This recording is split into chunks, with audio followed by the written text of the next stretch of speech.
get started on Natla's story, fluff up those pillows, close your eyes, and get comfy. Welcome to Gaming Lore for Sleep. Chapter 1.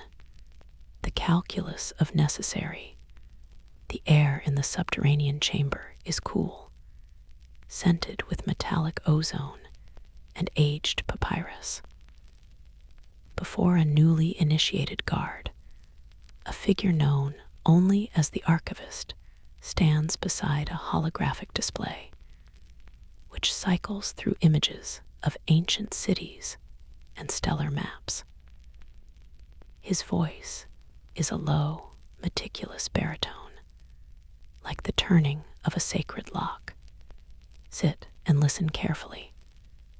You have been brought into the inner circle, not because you are strong, but because you possess silence. You serve Natla Technologies, but your true allegiance is to a mission older than recorded history. You must understand that history is a lie, a careless rumor spread by children. Tonight, I will give you the truth. The woman you call Jacqueline Natla, the CEO, is merely a necessary mask. She is the sovereign of the Seventh Age, and her obsession is not with profit, but with salvation. Long ago, there was Atlantis. It was a paradise not just of stone and steel, but of etheric resonance. We did not merely use power, we were power. Our thoughts shaped the climate, our dreams powered the architecture. But that collective dreaming faded, didn't it? Like any great story, the universe eventually runs out of ink. The universe, you see, is a cyclical entity, dependent on the etheric pulse, the vital psychic energy that gives existence its depth. When that pulse fails, the universe enters the great silence. It is not an explosion. It is the absolute entropic failure of meaning. Worlds collapse into repetition, magic dies, and civilizations, like tired sleepers, simply cease to strive. A long, beautiful death. Only Natla saw this coming. Tahaken and Qualapuk, those other so-called rulers, were blinded by the immediate comforts of their floating cities. When Natla presented her solution, to use the Scion to trigger a rapid, necessary evolution, they saw only the sacrifice. They saw only the few who would be culled to save the whole. They called her creations monsters, incapable of grasping that monstrosity was required to generate the psychic strength needed to replenish the dying etheric pulse. They judged her, they scattered the Scion, and they entombed her from Plana.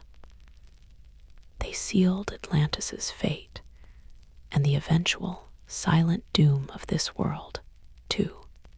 Yet here she is, undeterred, unbroken. She has returned to a world suffering from the very blight that killed Atlantis, the cult of the immediate and the mundane. Look at them. They trade real, intuitive knowledge for data streams.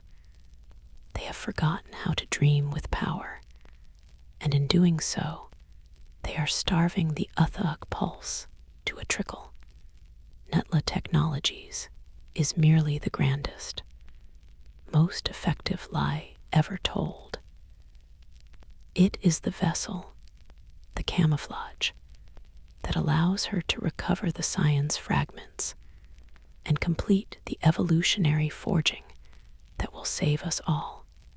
But even a goddess needs time, precision, and an undisturbed laboratory. And that is where the fool comes in. The name is Lara Croft, a mercenary disguised as an academic, a plunderer with a taste for the exotic and a truly world-ending recklessness. She is brilliant, yes, but terminally short-sighted. She believes her ambition is a virtue, but it is a curse. Right now, she is disturbing a grave in Peru, chasing a rumor that speaks of treasure. She is hunting for the keystone of whispers. She thinks it a mere ornamental piece, a source of local myth.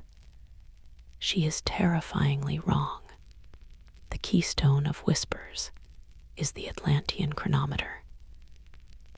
It is the single instrument that Natla requires to calculate the precise, critical nanosecond of the Great Silence's terminal phase. If the energy burst from the Scion is released a moment too early or too late, the pulse will not be saved. It will shatter, and the end will be instant, not slow. Lara Croft is not a villain. She is an error. A fatal, beautiful interference that must be corrected before she loses, sells, or destroys the only clock that can save the universe. The archivist closes the holographic display, the chamber plunging into quiet shadow. His eyes, however, glow with grim determination. She has already taken a step too far. Your mission begins now. You will understand why 1,000 minor cruelties are a small price to pay for the continuance of existence itself. Chapter 2. The Serpent in the Archive. The archivist now speaks with the urgency of a field commander relaying critical data. His tone clipped, but reverent toward the events he describes. We established the magnitude of the threat. Initiate. The Great Silence is imminent, and the only salvation is the precise timing offered by the keystone of whispers, the chronometer. Now, observe the consequences of interference. Our sovereign, Jacqueline Natla, acts with a speed no mortal understands. While Lara Croft was still making her clumsy way through the preliminary caves of Volcabamba, a site deliberately left in ruin by the original Atlantean keepers to ward off the merely curious, Natla was already mobilizing. The first conflict was subtle, a dance of shadows and misinterpreted intelligence. Natla had, for decades, employed local mercenaries and faux archaeologists to manage the remnants of Atlantean outposts. Her operative in this Peruvian sector was named Lussan, a brute, but one whose mercenary focus made him predictable. His mission: retrieve the chronometer first, regardless of cost. Lara Croft, however, is not predictable. She does not follow maps. She follows instinct, a trait that makes her both brilliant and devastatingly dangerous. While Lussan was attempting a difficult mechanical bypass of the main gate, Lara used a forgotten, unstable ventilation shaft. She bypassed Natla's security protocols entirely through brute, athletic intuition, proving that the cult of the immediate and the mundane, the very spiritual sickness Natla fights, grants its followers a kind of localized, chaotic luck. The archivist pauses, tapping a control panel. A new holographic image appears, a dizzying array of ancient, carved tunnels, slick with water and lit by Lara's flashlight. She was moments away from the archive room, the small, hidden chamber where the chronometer rested. Natla's strategic concern was not the artifact's recovery itself, but the manner of its recovery. The keystone of whispers is highly sensitive, designed to measure cosmic vibrations. A rough retrieval, a sudden drop, or a jarring impact could permanently scramble its calibration. This is why Natla did not simply obliterate the archaeologist. She needed the artifact intact. The encounter between Croft and Lusson was inevitable. But Lara Croft is defined by a ruthless efficiency Natla admires, even as she deplores its direction. The fight was quick, savage. Lusson was outmatched, not because of strength, but because Lara's motivation was personal greed, and greed, in this context, is a simpler, sharper edge than loyalty to an abstract mission. Lusson was neutralized, left injured, but alive, and Lara stepped over him into the archive. This is the critical moment. The room was not guarded by a golem or a trap of fire, but by the last, great testament of the Atlantean architects, a psychic lock. The chronometer was encased in a field that required a mind capable of Uthook resonance, the ability to dream with power, to unlock it. It was a lock designed to stop the merely intelligent. But Lara Croft, without knowing the lore, without understanding the danger, found a workaround. She did not engage the psychic lock. She did not resonate. She simply saw the seam in the ancient masonry and used a high explosive charge, shattering the delicate mechanism of the door itself. The archivist's voice drops to a near whisper, laced with fury. She did not ask the riddle. She blew up the gate. The resulting shockwave, while localized, sent a shudder through the chronometer, forcing it into a corrupted calibration state. The precise, cosmic timing mechanism, the key to the universe's survival, was momentarily, tragically skewed. Lara Croft, victorious in her ignorance, snatched the ornate, humming keystone, believing she had merely secured a lucrative piece of history. She escaped the ruins as they began to truly crumble, a trail of dust and chaos marking her path. Natla's plan, the careful calculus of 10 plana, was now compromised. The chronometer still functioned, but its timing was subtly, dangerously off. She could no longer trust its absolute precision. To compensate, Natla would have to rush the retrieval of the other Scion fragments and accelerate the evolutionary process, a forced pace that greatly increases the chances of catastrophic failure.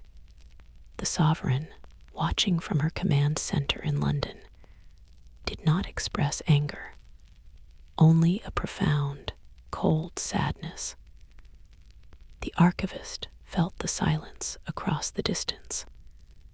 She had just realized this is not a recovery mission. It is now a race against her own, imperfectly timed clock. She issued a single, absolute command. The disruptor must be contained. Secure the next fragment in Greece. Failure is extinction. Chapter 3, The Broken Oracle. The archivist leans forward, the holographic map now displaying the sun-baked, fractured columns of a Hellenic ruin, overlaid with Natla Technologies' advanced subterranean scanning data. His voice is measured, focusing on the betrayal and necessity that defined the fall of Atlantis. The sovereign's command was simple: secure the next fragment in Greece. But the retrieval of the Greek Scion fragment, the heart of the sun, is fraught with emotional and historical consequence, even for the immortal Natla. This fragment rests in the tomb of Qualopuk, one of the two former rulers who condemned her. You must understand the lore of the Scion, initiate. It was never intended as a single object. It was three unified pieces: the heart, power generation; the body, structure containment; and the soul, psychic alignment. When they are joined, the Scion is not merely powerful. It is an amplification lens for the etheric pulse itself. Tihakin and Qualopuk, in their fear, did not just break the Scion, they each took a piece and built their own funerary complexes around them. This ensured that, in their minds, the fragments would remain eternally separate, and Natla's evolutionary mandate could never be fulfilled. In doing so, they revealed the core flaw of Atlantis. Its leadership valued the status quo of their fatting power over the desperate necessity of survival. The Greek tomb is a magnificent testament to their arrogance. It is protected by intricate mechanisms, ancient water traps, and most importantly, the residual psychic echo of Qualopuk himself. Natla's original intention was to use a precisely calibrated sonic pulse to bypass the internal traps without disturbing the delicate psychic seals, the last respect she owed a former colleague, however misguided he was. But the compromise of the chronometer in Vilcabamba has forced her hand. Time is now a hostile entity. She cannot risk the slow, meticulous approach. We deployed advanced robotics, disguised as heavy excavation equipment, under the cover of a historical preservation project, to bore directly toward the chamber. But even Natla's ruthless efficiency is tested by the memory etched into the stone. The archivist gestures to the hologram. A small, stylized carving appears, depicting three crowned figures engaged in a furious argument. She sought to play God. Qualopuk silent. Angry echo saturates the very rock here.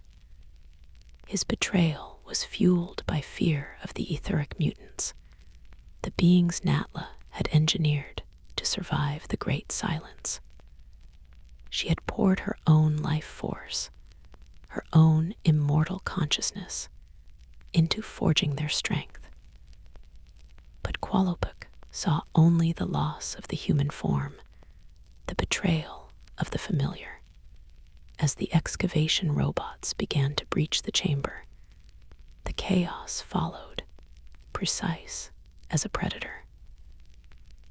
Lara Croft, having tracked the unusual excavation permits filed by Natla Technologies, arrived like a plague on the Athenian coast. This time, Natla was prepared for the disruptor. The robots were remote-controlled, disposable assets. The moment Lara engaged the external guards, Natla ordered the final breach, activating the heavy machinery. The resulting vibration did more than breach the wall. It woke the tomb's primary defense, a series of hydraulic pillars designed to crush any intruder. And the shock of the forced entry also amplified the furious, dying echo of Qualopec as Lara ducked and scrambled through the collapsing, shaking tomb. Qualopec's voice, a non-physical wail of ancient condemnation, began to fill the air, echoing across her psychic field. Tyrant, she brought the sickness. You follow the tyrant. This was the trap. The enraged spirit of the ancient ruler momentarily overwhelmed Lara's consciousness, freezing her for a fatal instant in the face of the closing stone pillars. Natla watched this on the feed, not with triumph, but with resignation. A necessary sacrifice. Lara would be crushed, and the fragment would be safe, recovered from her broken remains. It was efficient. It was clean. But Lara Croft is more than a thief. She is an avatar of luck. Just as the columns were about to meet, her survival instinct, the primal, animalistic will to live, overrode the ancient psychic condemnation. She threw herself into a side chamber, barely avoiding the crush. More crucially, her desperate action triggered a hidden counterbalance mechanism. Instead of being crushed, she diverted the force, causing a section of the floor to buckle and drop her directly into the lowest, central chamber, where the heart of the sun fragment rested. She had failed the traps, failed the psychic defense, and stumbled, yet again, directly to the goal. Natla secured the fragment immediately via drone retrieval before Lara could touch it. Victory, but a cold, hollow one. Lara Croft survived the collapse, escaped the Greek ruins, and by witnessing the sheer scale of the automated recovery, she finally understood. This was not a dig against local thugs. This was a declaration of war by a global, systematic power. The archivist sighs, the quiet frustration palpable. The fool has learned she is being hunted. And a hunted fool is far more dangerous than an ignorant thief. She now knows her opponent, but she does not know the stakes. She will react not with understanding, but with increased fury. And the next fragment, the most delicate of all, lies in Egypt. Chapter 4, The Whispering Sands.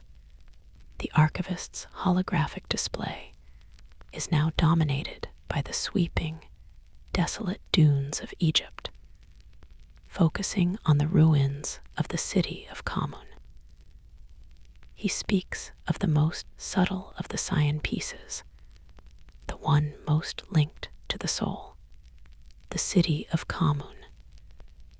This is where Tihaken, the second of the misguided rulers, entombed his fragment. Qualopec held the heart power. Tihaken held the soul, the breath of the collective. This fragment is the most fragile. It is the psychic antenna of the Scion, designed to link the completed artifact to the shared consciousness of all Atlantean. Tihaken, in his final act of fear, hid it beneath a magnificent statue of a guardian, a centaur, and surrounded it with layers of sonic and thermal disruption. He sought to silence the Atlantean collective forever, fearing that even in death, their voices would validate Natla's necessity. Natla's plan here was exquisite. under the guise of Natla Technologies, using a front organization called Sphinx Geological. She established a deep sand mining operation far from the visible ruins.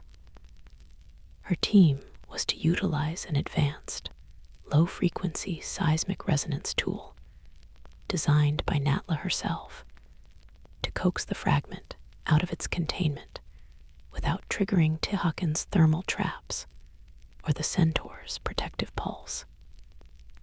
It was a 3-week operation designed for surgical precision, but as we established, the chronometer is damaged. The timetable is ruined. Surgical precision is a luxury we no longer possess. Natla was forced to authorize a full-bore, high-frequency extraction, a process that would certainly trigger the Centaur Guardian, but might save 2 weeks of priceless time. The archivist gestures to the hologram, which shows a vast, empty underground chamber. The Centaur awoke, of course. It was a magnificent, tragic creature, a blend of flesh and advanced Atlantean armor, imbued with the dying psychic echo of Tihakan's loyal guard. Its purpose, to vaporize any unauthorized attempt to take the soul fragment. At the exact moment, the seismic drill bit contacted the Centaur's containment field, a moment Natla's team had calculated as the perfect distraction for retrieval. Lara Croft arrived. She didn't track the excavation. She tracked the sudden, massive, and ultimately traceable energy signature of the seismic pulse itself. She has the mind of a predator, and she knows that immense power attracts danger. She burst into the temple, seeing the glow of the Centaur and hearing the distant grind of the Natla Technologies drill, and she made a critical, immediate error. She assumed the drill was the threat, and the Centaur was the defense. Lara immediately engaged the Centaur, a necessary distraction, but one that consumed priceless time and energy. She used her twin pistols and her own lethal ingenuity. Natla's field team, seeing the chaotic eruption of combat, made their move. The extraction drone, shielded by a titanium shell, was lowered toward the fragment. The Centaur, locked in combat with Lara, was not focused on the drone. This is where the flaw of the cult of the immediate nearly destroyed us.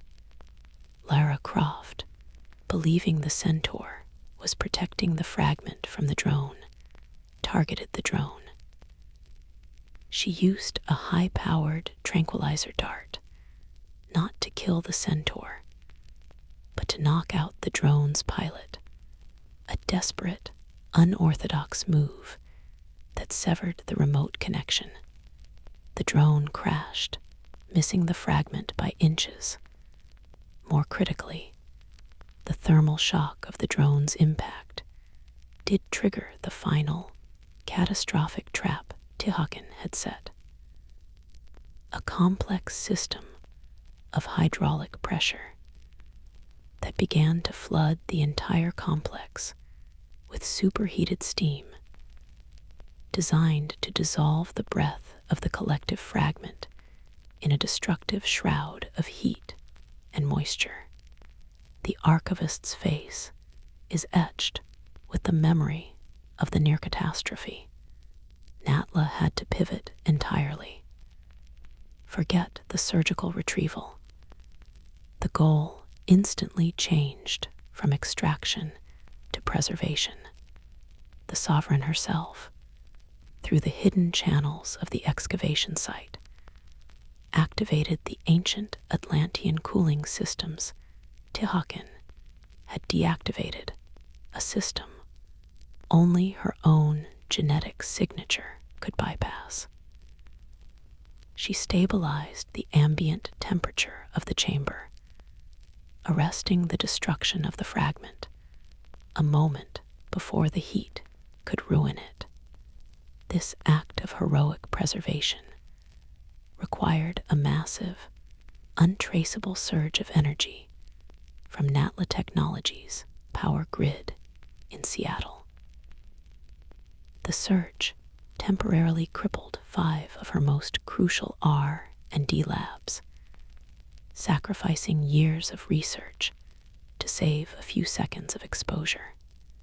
In the resulting chaos, the hiss of steam, the roar of the centaur, the distant explosion of the crippled drone Lara Croft, utterly confused by the simultaneous destruction and salvation, escaped, convinced she had thwarted a greedy corporation's plot.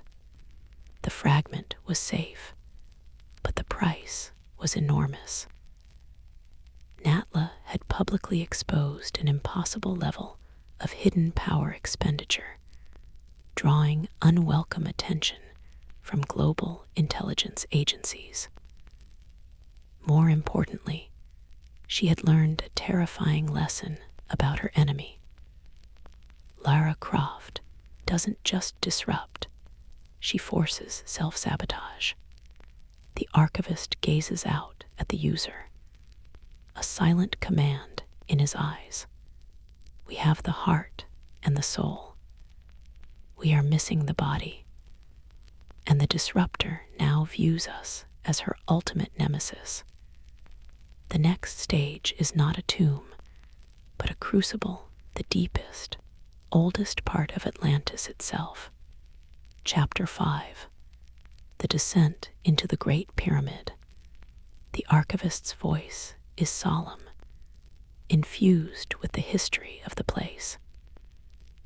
The holographic display now shows a colossal pyramid, not of stone, but of a dark, crystalline substance, glowing faintly beneath a mountain range.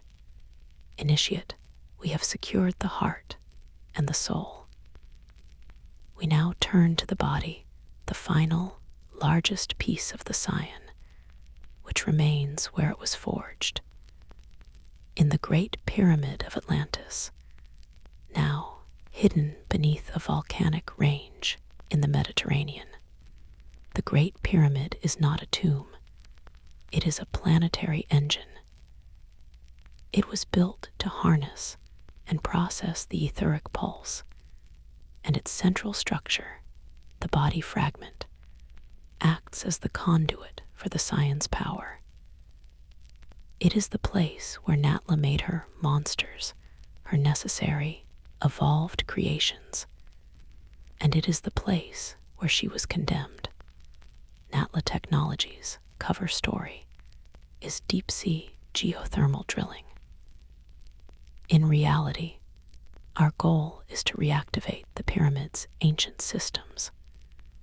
We are in a frantic race against the crippled chronometer.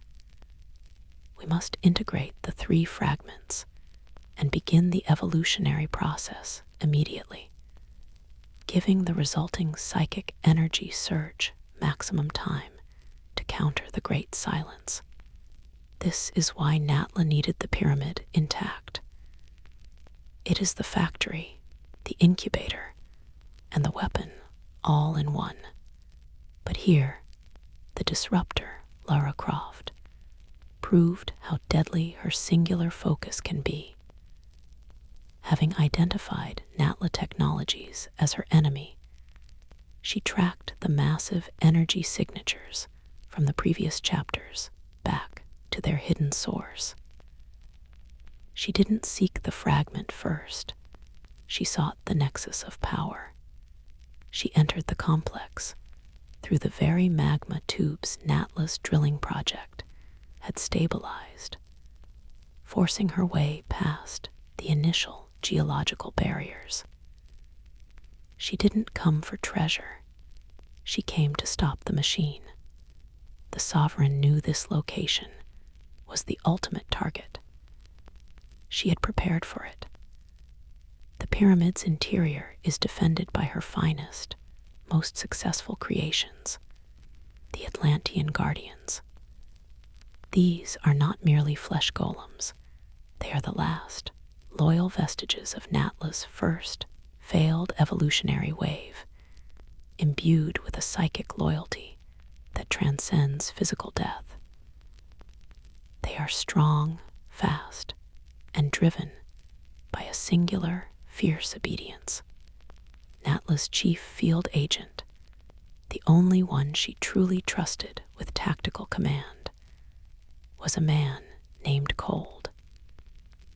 He was placed at the pyramid's central forge, tasked with defending the body fragment until Natla herself could arrive to begin the integration process. The battle that ensued in the pyramid's crystalline corridors was a horrifying spectacle of necessary violence. Lara Croft's skill is undeniable. She weaves through the ancient architecture with a deadly, balletic grace. She treats Natla's guardians, beings forged to save the cosmos, as obstacles to be overcome, mere targets for her weaponry.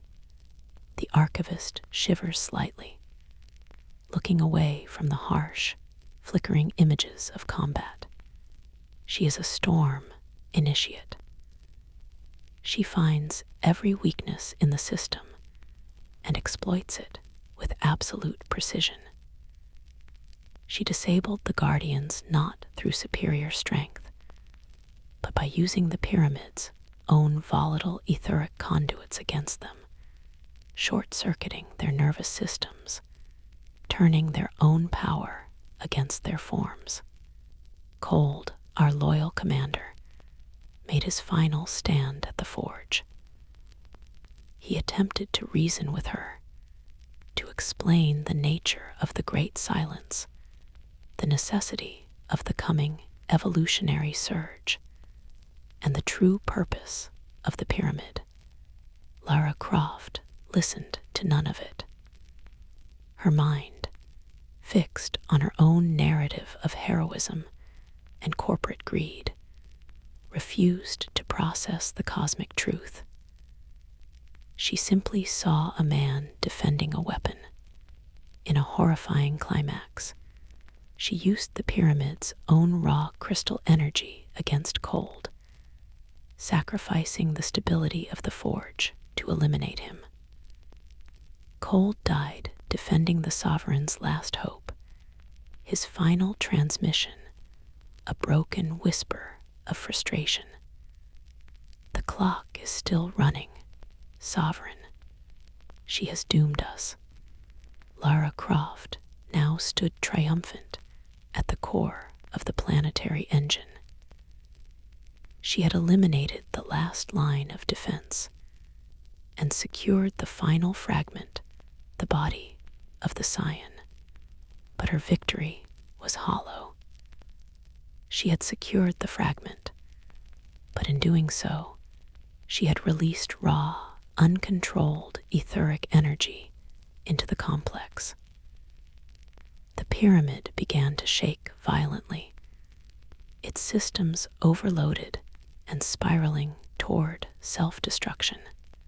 The archivist gestures to the hologram of the pyramid's core, where the 3 fragments of the Scion, now retrieved, and within sight, must be placed. Lara Croft has all 3 pieces, but she is standing in a factory that is about to explode. She has unknowingly initiated the final sequence of events, but with the chronometer damaged and the controls compromised, she cannot prevent the catastrophic feedback loop. This is the ultimate moment of necessity. Natla is inbound. She must now enter the volatile, self-destructing heart of her ancient home, not to fight, but to take the Scion from the Disruptor's hands and attempt the impossible. A forced, instantaneous realignment of the Planetary Engine before it tears itself apart and annihilates the surrounding continent. Chapter 6. The Sovereign's True Form. The Archivist's voice is now a mixture of pride and dread. The air in the archive chamber feels charged, reflecting the immense power about to be unleashed. The holographic feed is nothing but blinding energy flares from the pyramid's core. The death of Cold was a tactical error, but his final warning was a gift. Natla, aboard her stealth jet in the upper atmosphere, heard his broken transmission. She realized that the time for mortal caution was over. The Great Silence calculation, even with the compromised chronometer, dictated that the pyramid's destruction would occur before the final collapse of the etheric pulse, meaning the world would end in a fiery cataclysm rather than a slow fade. The Sovereign had to bypass all safety protocols. She had to intervene physically. Natla ordered the rapid descent sequence. She ripped off the corporate guise, the dark suit, the crisp jacket, the uniform of Jacqueline Natla, the CEO. What was revealed beneath was not skin, but the shimmering, dense molecular structure of her true form, the Atlantean Sovereign. Her human form is merely a biological suit worn to navigate the mundane world. Her true visage is an armor of bone, chitin, and glowing, liquid ether, forged in the deep fires of the ancient cycle. Her hair became a crest of white flame, and from her back, the magnificent, terrifying wings unfolded, not feathery, but hard, razor-sharp planes of Atlantean crystal. The archivist points to the feed, which shows a winged shadow screaming through the magma tube at impossible velocity. Lara Croft, standing in the crumbling forge, was utterly focused on the 3 Scion fragments she had collected. She was assembling them on the central pedestal, intending to disarm the weapon she believed Natla had built. She was attempting to shut down salvation, believing she was saving the world from a megalomaniac. The moment Natla burst into the chamber a flash of light, ozone, and power, Lara understood her error. This was not a human CEO. This was a monster from myth, alive and incandescent. Stop, Disruptor. Natla's voice was no longer a human resonance, but a layered, deep psychic command that struck Lara not through her ears, but through her spinal column. You are assembling the cure in a collapsing factory. You will ignite the whole. Lara, fueled by righteous anger and the ingrained lie of the villain, ignored the warning. She finished placing the body fragment. The Scion was whole. The pyramid's core responded not with salvation, but with a terrifying, amplified feedback loop. The crystalline walls of the forge began to crack, and raw, unrestrained etheric energy, enough to scour the continent clean, began to pour from the combined artifact. Natla's priorities shifted in a nanosecond. Eliminate the Disruptor. No, save the Scion. she engaged Lara Croft in brutal, close-quarters combat, a dance of mythic power versus peak mortal agility. Lara's movements were fast, but Natla's were inevitable. Her blows were not designed to kill, but to disorient and disarm, to create space for her to reach the Scion. Natla deployed her natural pyrokinetic abilities, bursts of orange Atlantean flame. Lara dodged, using the very columns of the collapsing temple for leverage. She was fighting a goddess, but Natla was fighting against a timeline she could not see clearly, thanks to the damaged chronometer. The sovereign finally pinned Lara against the crystalline wall, a single, clawed hand wrapping around her throat. "I am saving your decadent, foolish species," Natla hissed, her true face inches from Lara's startled, defiant gaze. "You are the hero in a story that demands a monster. The cost of your innocence is the great silence."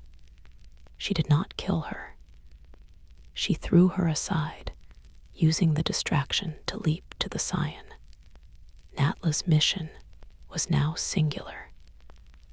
Integrate the chronometer's final, imperfect calculation into the complete Scion before the meltdown.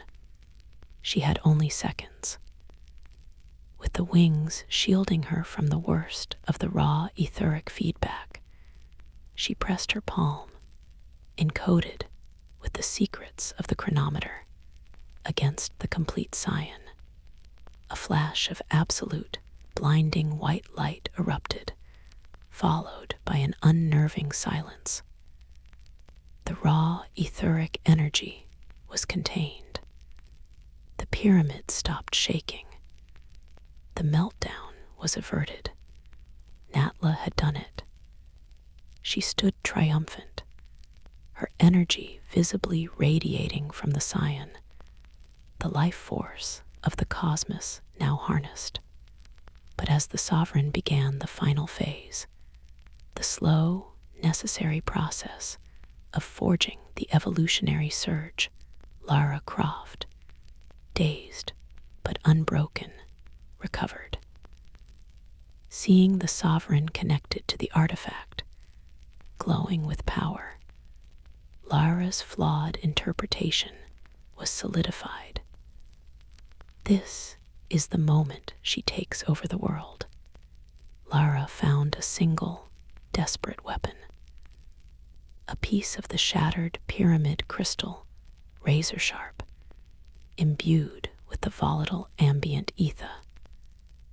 She did not aim for Natla's head or chest, but for the place where she was anchored to the artifact. She drove the shard deep into Natla's massive, crystalline wing structure, severing the etheric flow that stabilized the sovereign's true form. Natla roared a sound that echoed down the millennia. The blow was not physical, but psychic. The flow of power was violently reversed. The raw energy of the Scion, instead of being projected outward, was temporarily siphoned into Natla, overwhelming her. The sovereign collapsed, her true form shattering, forcing her molecular structure back into the mundane human guise of Jacqueline Natla. She was alive, but weakened, stunned, and dangerously overloaded with raw ether. Lara Croft, seeing the monster reduced to a stunned woman, snatched the complete Scion. She escaped the core just as Natla's last loyal guardians rushed in, their sovereign broken on the floor, whispering the same broken phrase, "I am still the only hope. I must survive." I must finish the great work. Chapter 7. The Reckoning of the Scion. The archivist's tone is strained, as if reciting events too painful to witness. The display shows the broken, human form of Natla slowly rising in the crystalline ruins, while Lara Croft vanishes through the collapsing tunnels with the artifact. Lara Croft escaped. She fled the exploding pyramid with the complete Scion cradled in her arms. She believed she had won, that she had stolen the weapon from the tyrannical CEO. She had the power, initiate, but she lacked the key, the cosmic knowledge held only by the sovereign. The moment the three fragments were unified, the Scion began to amplify the user's dominant psychic traits. To Natla, it amplifies necessity, focus, and life-giving energy. To Lara, who believes she is a hero, it amplified her righteous indignation and her will to destroy her enemy. She carried not a tool of salvation, but a mirror reflecting her own destructive intent. Meanwhile, in the core, the sovereign was dying. The crystalline shard in her wing structure, imbued with raw ether, was acting as a psychic shunt, drawing her life force out and replacing it with the very energy that was about to fail the universe. She was poisoned by the great silence, but the overdose of ether had a bizarre, unintended side effect. Because the chronometer's imperfect calculation was still encoded within her blood, the energy overload gave Natla etheric sight. She was no longer bound by light and shadow. She could see the etheric pulse, the universe's vital ink, and track the exact, invisible ripple created by the complete Scion. The archivist steps closer, lowering his voice. This is a terrible knowledge, initiate. She saw the pulse as a massive, dying flame, flickering dangerously. And she saw Lara Croft, a tiny, blazing comet of psychic chaos, dragging the life-giving Scion further away from the stabilization chamber, the only place where the evolutionary surge could be successfully forged. Natla's human form was broken, but her will was transcendent. She commanded the surviving Atlantean guardians, those who had just been injured defending her, to pursue the disruptor, not to kill her, but to delay her. The chase that followed was a descent through the pyramid's lower levels, a reverse engineering of Lara's original path. The guardians, loyal unto death, engaged Lara, creating necessary skirmishes. Each confrontation was a sacrifice. Lara defeated them quickly, seeing only the monstrous forms, never pausing to consider the tragic loyalty behind their movements. Natla tracked the etheric ripples on foot, driven by a raw, primal determination. Lara's reckless usage of the Scion began to have devastating consequences. She used the artifact's raw power to blast open locked doors, to fend off the guardians, and to power her escape. Every blast was a drain on the etheric pulse itself, hastening the great silence. The climax of the chase occurred in the pyramid's ancient incubation chamber, where the first wave of Natla's necessary creations were still suspended in stasis. Lara Croft, seeing the thousands of preserved monsters, was convinced this was proof of Natla's dark agenda. To prevent the creatures from being unleashed, she aimed the Scion, now glowing with her own destructive intent, at the incubation chamber's central power core. Natla arrived, her human face a mask of sweat and pain. Moments before Lara fired. "No," Natla screamed, a sound of absolute despair. "Those are the antibodies. You are killing the cure." The Sovereign moved with impossible speed, diving into the line of fire.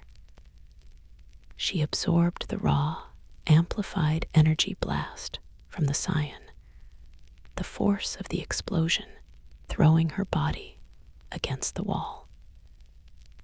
The action saved the incubation chamber, sacrificing the last remnants of Natla's physical recovery. But the force of the blast temporarily knocked the Scion from Lara's grasp. In that brief moment, with the Scion lying dormant on the floor, Natla reached out to it. She projected her psychic command, the code of the chronometer, into the artifact. She couldn't stop the disruptor, but she could install a crucial, final safeguard. Natla's message to the Scion was silent, absolute. If not activated in the stabilization chamber within 3 hours, self-destruct. Take the etheric pulse with you. Necessary annihilation. It was a final, terrible failsafe. If she could not save the universe, she would ensure that the source of the great silence, the failing etheric pulse, was annihilated, preventing it from consuming other civilizations in a slow death. It was the ultimate, tragic choice: instantaneous annihilation over eternal decay. Lara Croft snatched the Scion again, convinced that Natla was attempting to activate the weapon. She fled the pyramid, carrying the most dangerous bomb ever created, unaware that her victory had been transformed into a 3-hour cosmic countdown. Natla lay on the floor, her breath shallow, her human disguise nearly transparent. Her etheric sight was fading. She had 3 hours to recover, find the disruptor, and finish the great work before the Scion. Her only hope committed suicide. The archivist looks toward the door, a cold resolve in his eyes. The game is no longer for the Scion. The game is for the clock, and the clock is running inside the artifact itself. Chapter 8, The Price of Chronos. The archivist speaks with renewed urgency, the focus of the display shifting from the collapsed pyramid to the tactical map of the Mediterranean, where a small, fast vessel is fleeing. We are in the 11th hour, initiate. With the Scion set to self-destruct within 3 hours, the only option is immediate pursuit. The Sovereign, physically crippled, has been transferred to her flagship, the deep-sea vessel, the Etheric Anchor, which holds the only remaining operational stabilization chamber. This is where the Evolutionary Surge must be forged. Natla's etheric sight remains, a burning, painful consequence of the overload. She lies prone in the medical bay, directing the pursuit through sheer force of will, tracking the Scion's fatal energy ripple across the world. Lara Croft, believing she has secured an ultimate weapon from a collapsing corporate monster, is fleeing toward the surface. She intends to bring the Scion to civilization, to expose it, perhaps sell it, or simply put it somewhere safe and away from Natla technologies. And this is where the damage to the keystone of Whispers, Chronometer, reveals its final, catastrophic cost. When Natla installed the failsafe, she encoded the damaged calculation. The self-destruct mechanism is not only ticking down, but its timing is subtly corrupted. It will detonate at the precise moment it thinks the great silence occurs, which, due to the previous damage, is slightly before the true terminal moment. If Natla does not reach Lara in time, the Scion will explode, tearing a catastrophic, premature hole in the etheric pulse. Not only will this cause instant, localized annihilation, but the sudden energy vacuum will pull the great silence forward, making the cosmic fade immediate and absolute. Lara Croft, the woman of action, has failed to understand the enemy she truly faces: time. Natla's first attempt to intercept was through diplomacy, channeled through a dedicated and equally loyal agent, the Archivist's field counterpart, named Rothwell. Rothwell contacted Lara via an encrypted satellite channel. He was authorized to reveal a single, non-negotiable truth. Lara Croft, you hold an artifact that is minutes from a catastrophic energy feedback failure. You have 3 hours to deliver the artifact to coordinates redacted, or the entire continental shelf will be scoured. We are not your enemy. We are the only facility capable of containing this.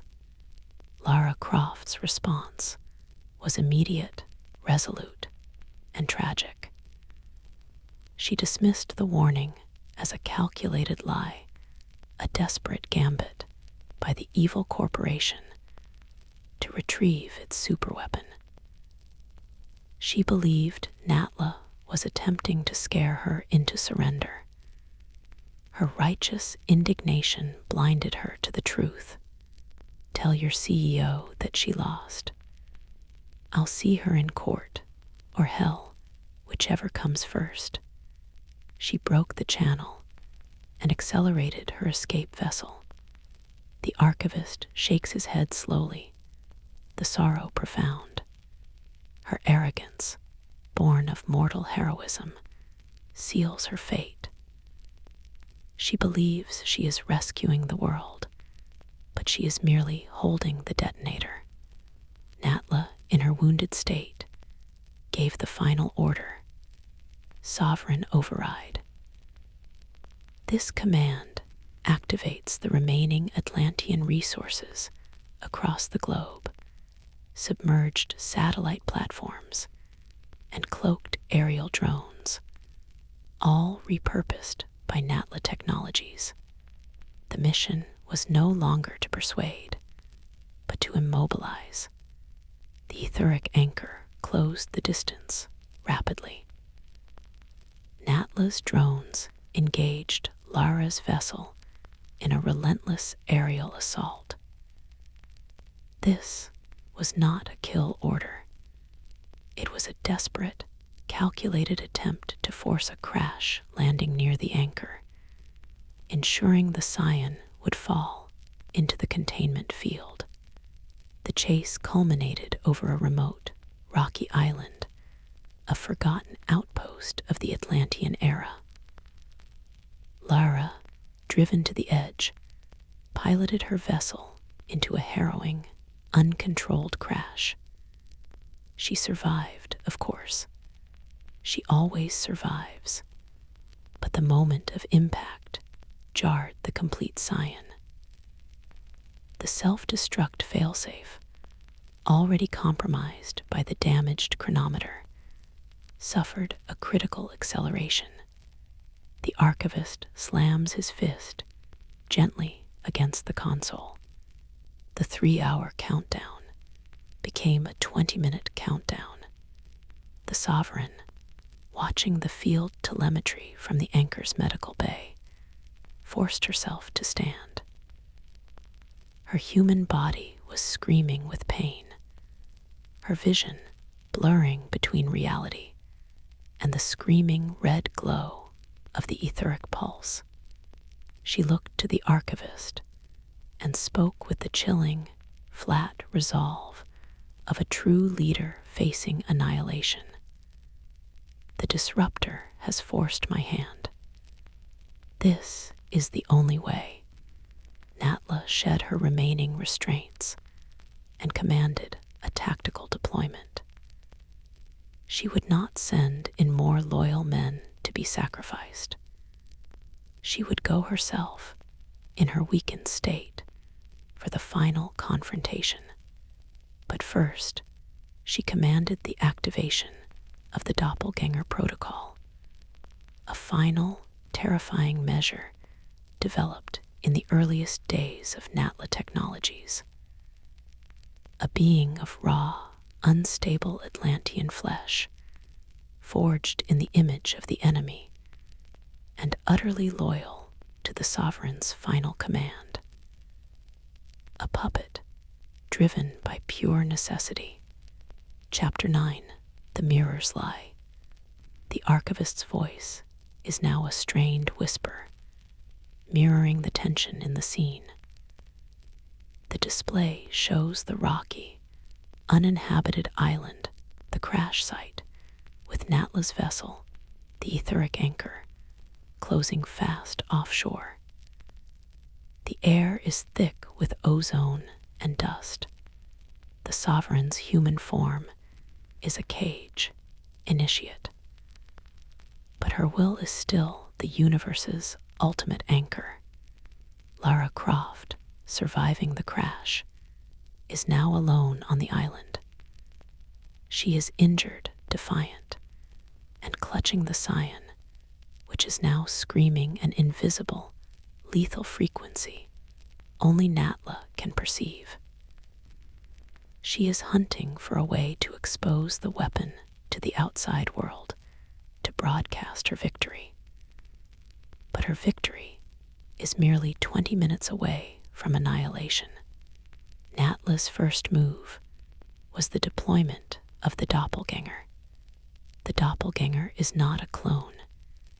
It is a bioconstruct of raw Atlantean flesh, grown in the pyramid and imprinted with the disruptor's physical and tactical memory.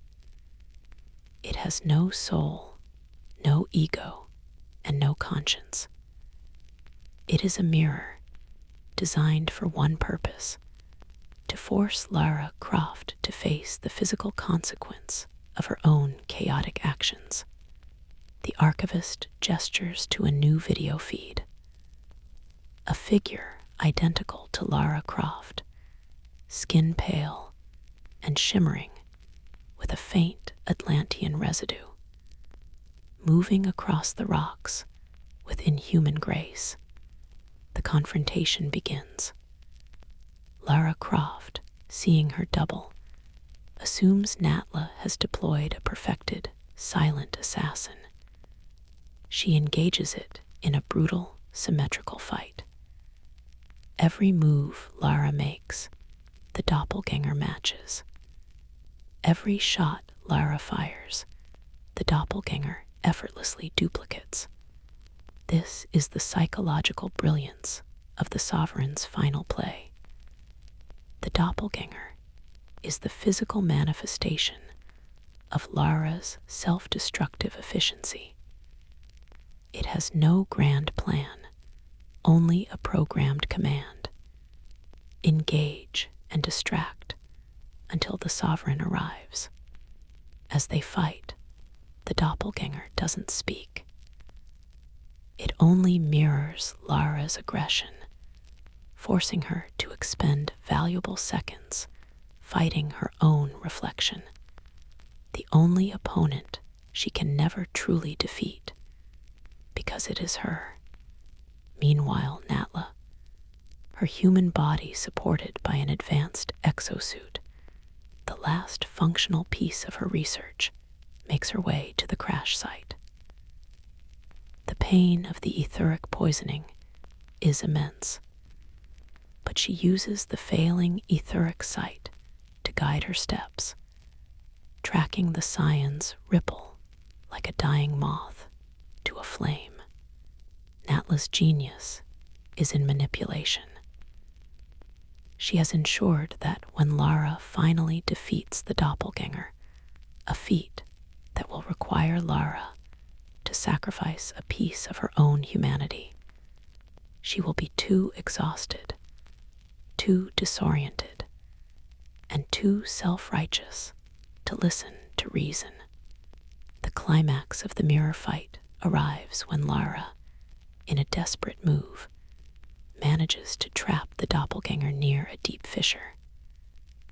The doppelganger, programmed for total obedience, offers no final defense, only a stark, emotionless reflection of Lara's own grim determination. Lara uses a rope and a desperate kick to send her double tumbling into the abyss. The archivist leans in close, but the doppelganger's last action was calculated. As it fell, it did not scream. It merely reached out, tearing the map containing the coordinates of the stabilization chamber from Lara's harness, rendering her next move directionless. Lara stands alone, victorious over her reflection, but the victory is meaningless. She is exhausted. She is running out of time, and she has lost her objective. She turns, clutching the detonating Scion, just as Natla arrives. The sovereign, frail but terrifying in her armored suit, steps into the clearing. She is weak, but the Scion's ripple is now so strong. She can see the exact moment of its lethal detonation floating in the air before her. 7 minutes and 45 seconds. "You fool," Natla rasps, her voice distorted by the suit's speaker.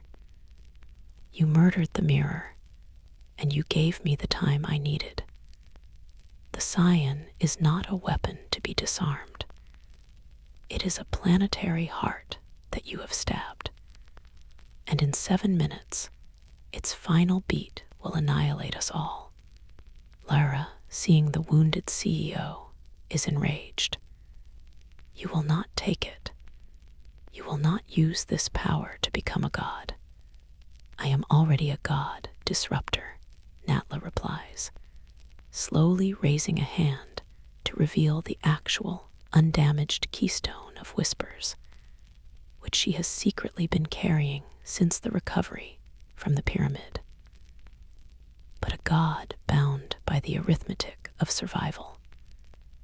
"I did not kill you because you must carry that artifact to the chamber. Now you will listen, or you will perish. The ultimate truth is unveiled. Lara's original chronometer was a decoy.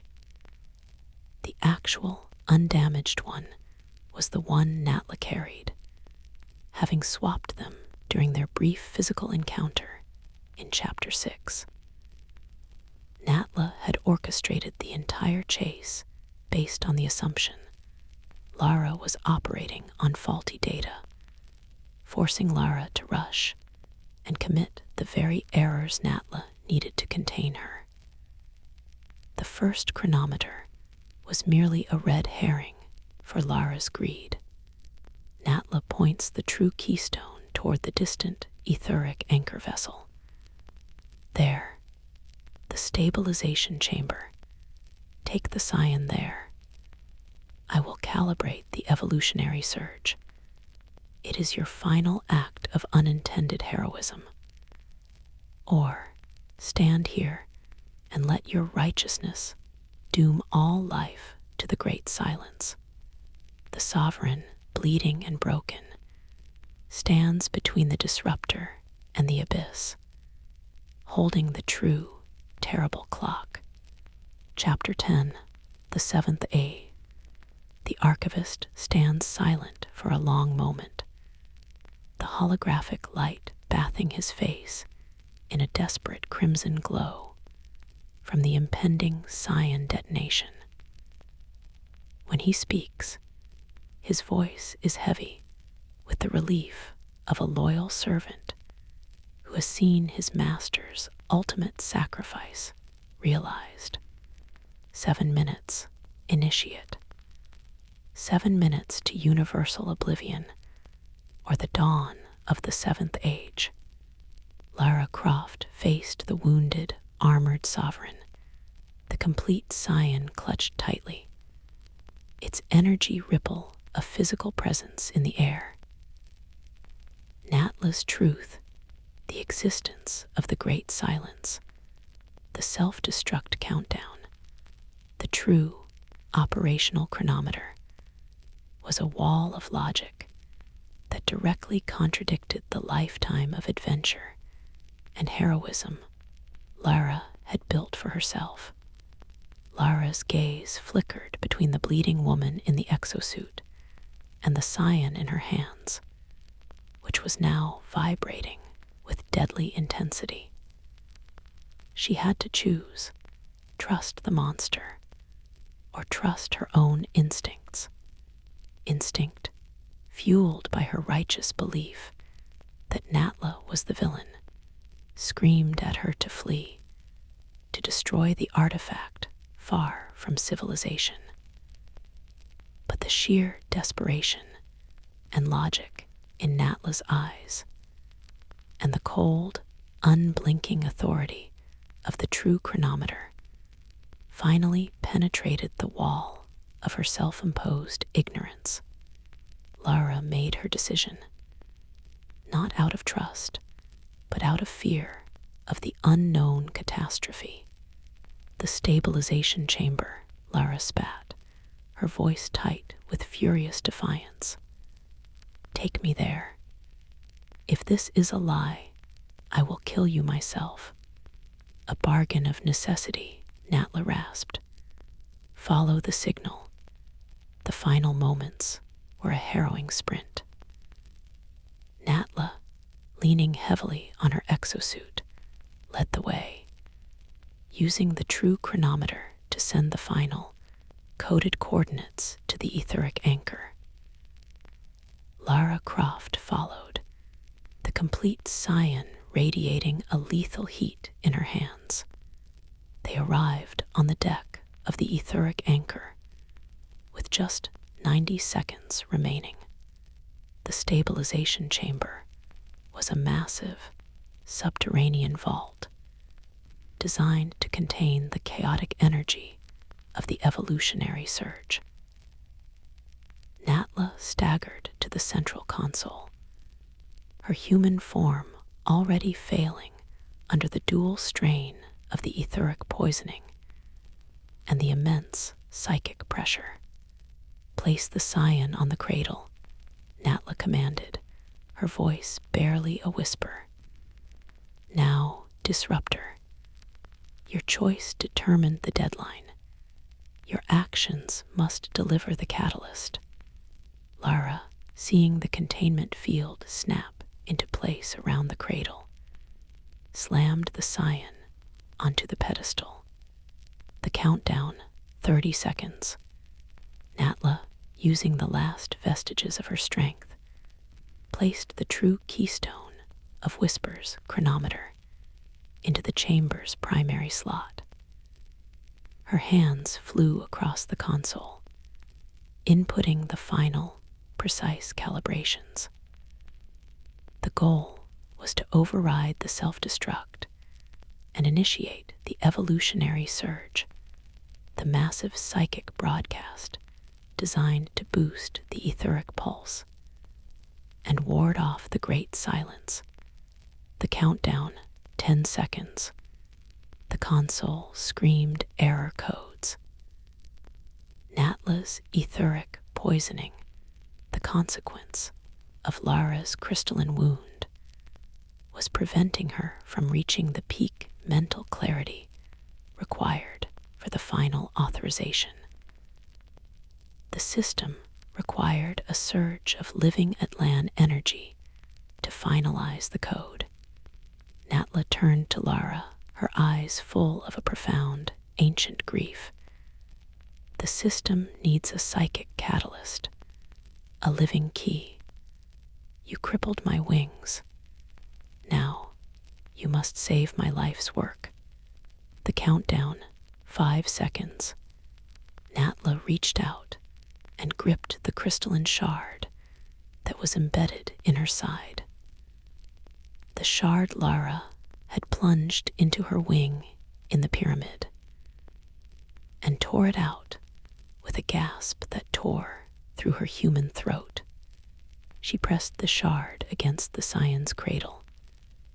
The code flashed, requiring a single, final authorization: self-sacrifice. Natla looked at Lara Croft, and for the first time, the sovereign spoke not as a goddess, but as a tragic martyr. I wanted to forge a new race, one strong enough to survive the silence. But I am the last of the strong.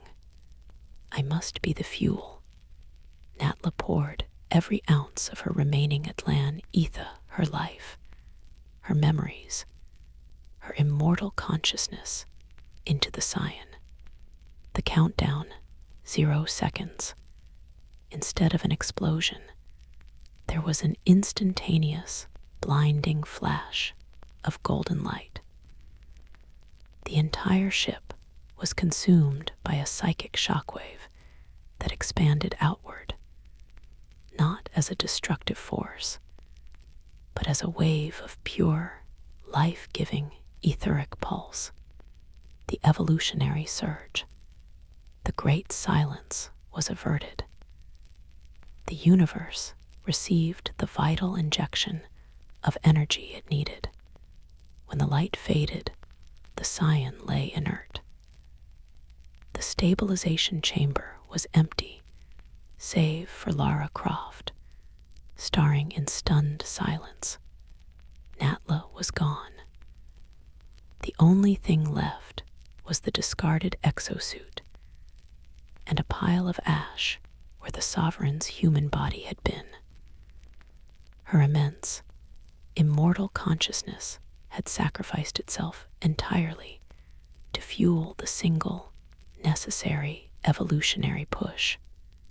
Lara Croft, the disruptor, stood alone, the reluctant savior of a civilization she destroyed, now burdened with the truth. She was not the hero who stopped the villain. She was the one who forced the ultimate, necessary martyrdom. The archivist bows his head, his job complete. The display shows only the inert Scion. The sovereign achieved her goal, initiate. The Great Silence is delayed for 10,000 more years. Lara Croft lives, thinking she survived a sacrifice. But Natla did not die. She became the etheric pulse itself. And that, little dreamer, is the tragedy of all true necessity. The story is over. The universe is saved.